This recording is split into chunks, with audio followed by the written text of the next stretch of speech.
What's up everybody, David here, and today I'm going to be sharing my thoughts and doing a review of sorts on the Atom T7V studio monitors. Now these monitors came onto the market this year in 2018 and there's been quite a bit of buzz about them. Now if you guys have been on my channel for a while, you've noticed my monitor setup. So I've been using a pair of Mackie MR5 Mark IIs for 6 years now. I actually went back to the first day I got them, and that was 6 years ago. I've been using these monitors for a long time and they've always been, for me at least, they've been fantastic. I mean, I learned them very well. I knew them like the back of my hand because I listened to so much music on them.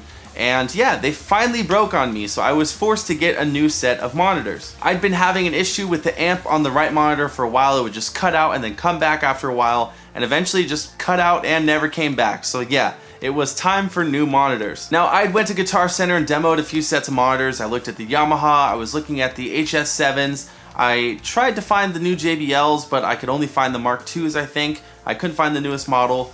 I didn't get to try the focal monitors, but they had the T7Vs there, so I mainly compared the T7Vs against the Yamaha HS7s, and I was instantly pretty blown away about the T7Vs. And especially what really helped was there were raving reviews online. There are so many people saying that the T7Vs were just amazing and that they were really great for that price point. They are $250 each. You can get the T7 or the T5Vs, the 5-inch speakers, for $200 each. So yeah, they're in a great price range and people were absolutely raving about them, so I gave it a shot. Atom stated as well that they took a lot of the stuff they learned when doing the A7Xs and brought that down into the more affordable range with the T5 and the T7Vs. So that alone too was just enough for me to take the leap, because the A7Xs are incredible. Now a big part of the buzz for these monitors were the mids and the high frequencies. Their high ribbon tweeters are praised by quite a bit of people, and Atom themselves say they're very responsive and they will help you get less fatigued in long mixing sessions as well. And they've also noted that these monitors have a frequency response of 39 Hz all the way up to 25 kHz, which is pretty damn good. Now as far as the build quality on the Atoms, I was actually very impressed. When I took them out of the box, I noticed that they were built and they felt very solid.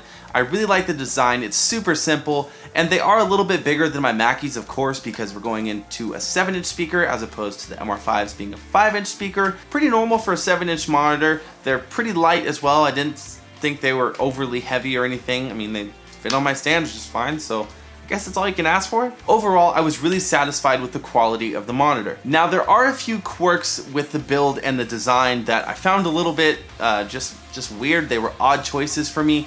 The first one is something that a lot of people have expressed dislike over, and that is that there is no power light on the front of the monitor. So there is no light telling you whether it is on or off. Now this is not a deal breaker for me. Same for everyone else. No one is telling you not to buy this monitor because there's not a light on the front. That's just stupid.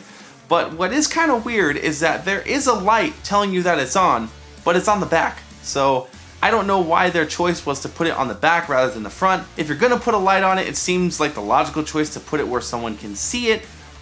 Once again, that's not a deal breaker for me, but it is just kind of weird. I don't know why they chose to do that, but yeah, that's a thing. Now this next one is a gripe that I had when setting up these monitors, and that is that the level knob on the back of the monitor is a continuous knob. It is not stepped at all. For example, what I mean is you can turn this knob down -18 dB or positive or plus 18 dB, and there's also a line at 0. Now normally, a lot of the time what companies will do is on the 0 there is a step, so you can easily turn it to 0. It just falls into the groove and you know that it's 100% on 0. There's a step there, it stops at 0. It doesn't do that here, so it's just a continuous knob all the way through, and I had a kind of difficult time dialing in the same volume on each monitor. First thing I tried was just simply setting each knob to 0, and I'm just doing it by eye here because there's no step at 0. So I did it by eye, I sit down, and I noticed the stereo image was shifted a little to the right or a little to the left. So what I ended up having to do was grabbing just a SPL meter or dB meter on my phone. I set it in my listening position, and then I played white noise through each speaker, and I just adjusted each speaker till I got the same reading. Obviously my phone is in the center. I would play the right. If that got a reading of 62 decibels, then I would play the left and make sure that got a reading of 62 decibels and just make sure they were even using the meter. And eventually I got it figured out. Eventually I sat down, the stereo image sounded perfect, but it was just kind of a hassle to make sure that they were the same volume. I feel like if they had just put a step on 0, it would have been much easier because I ended up setting my monitors at 0. So Yeah, once again, that is not a deal breaker for me. I just, once again, thought that was a little weird. That was an odd design choice, and it kind of made things a little more difficult than it had to be. Now let's talk about the most important part of these monitors, and that is how do they sound. I knew for a while that I needed an upgrade from my Mackies. I felt like I wasn't getting a very clear or accurate representation of my mids and my highs with those monitors, and that was something I was definitely looking for in my new pair of monitors. Now, immediately after turning on the Atoms and playing a song that I knew very well, I instantly noticed the superior just clarity and accuracy of the mids and the highs on these monitors. They just sounded really, really clear, and there's so much separation in them too. Not only can you hear everything, but you can pick apart certain frequencies very, very easily in a way that I could not do on my Mackies. And to top it off, there's even a switch on the back that'll give you more highs, more lows, less lows, to dial in the monitors to your room. So if you know you have a problem with the lows in your room or the highs in your room, you can adjust that on the back of the monitor, giving you a lot of control to really dial in your room sound. I also thought the low end was very clear. I ended up setting both switches to 0. I did not boost or cut the high or the low end.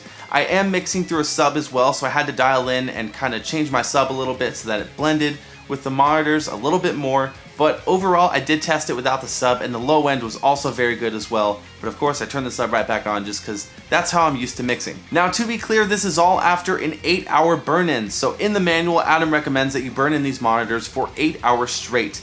The way I did that was I have a remote desktop app on my phone. I went to work and I pressed play, and in that playlist that I had going was Katy Perry, Avenged, A Day to Remember, Bless the Fall. I think that was it. I just put that on repeat for 8 hours, and I put the songs on shuffle, so it definitely got the 8-hour burn-in. I only listened to these monitors once before I did the burn-in, so most of my experience with these has been after the burn-in, and I waited to make sure to do that before I did any critical listening. Now, these monitors sound amazing, but I can't sit here and tell you that they are 1,000 times better than a Yamaha HS7 or 1,000 times better than the comparable JBL. And that's simply because I haven't tested those monitors. I haven't had those monitors for the same length of time that I've had the Adam T7Vs. Now, I did lightly, like I mentioned, I tested them in Guitar Center, but that is not exactly an ideal situation to be testing monitors, and I cannot use that to tell you guys that these are 1,000 times better or that the Yamahas suck. That's not accurate enough, so I can't tell you that in good conscience. What I did pick up was that I thought the highs were more accurate on the Adams than they were on the Yamahas, and I thought they were a little bit flatter than what I was hearing on the JBLs. But other than that, like I said, that's not much to go off of to give you a definitive yes or no, this is better than the other. But what I can tell you is that the community, a lot of people definitely think so. I've seen a lot of people online that have ditched their Yamahas, for example, for these Adams. Not only are they ditching the HS5s, the HS7s, they've ditched the Yamaha HS8 monitors. Those are big monitors. Those are some serious money, and they cost more than the Adams, but I've seen plenty of people say that they ditched those monitors and went to the Adams because they liked them much better. So, I mean, the community speaks for itself. There's that many people that are ditching their Yamahas and going to these Adams.